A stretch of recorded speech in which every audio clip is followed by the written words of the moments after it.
I'm going to be doing page 521, number 78.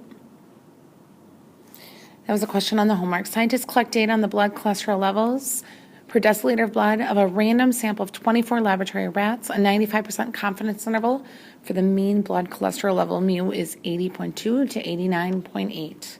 Which of the following would cause the most worry about the validity of this interval?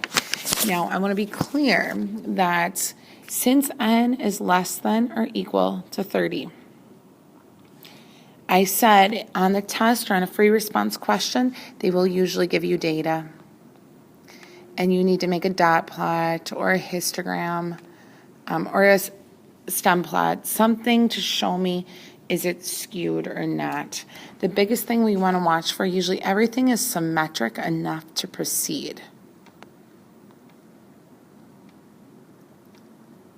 Unless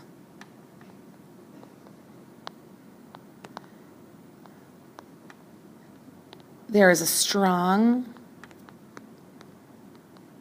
skew or an outlier. And I should say potential outlier because we're not going to necessarily test it. If not, then you shouldn't proceed. Then we should be kind of weary. So number 78, if you read through all of them, A is the best answer. I'm going to move on with that with the review question. With number 12, it's talking about this, it gives you 3 samples. And it says, for which of the 3 samples would it be safe to construct a t-interval? It would not be sample X.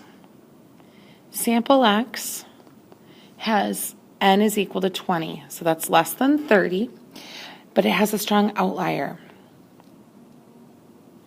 Sample Y, it would also not be.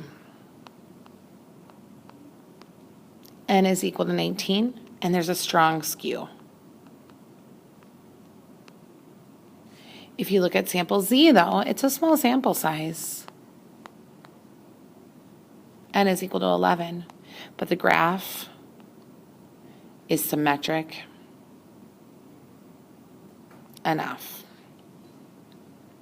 Now, I said today in class, if they don't give you the data, if it comes from a normal population, a parent population that is normal, you can proceed even when n is less than 30. We don't want this. We want n to be greater than 30.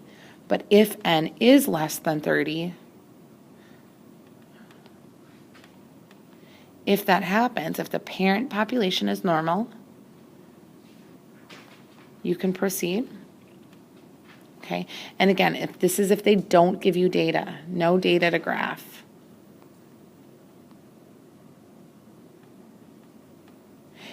Let me re-summarize now. When we're dealing with X bars, if our sample size is not greater than 30, which is what we need for the central limit theorem to suffice, we have to graph the data, okay?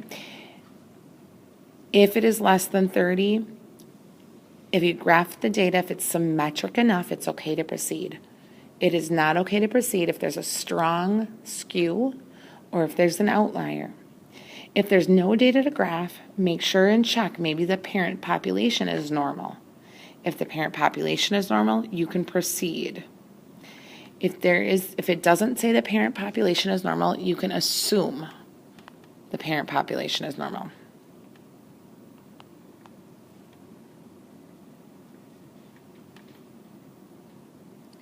For number 12 then, the answer is C.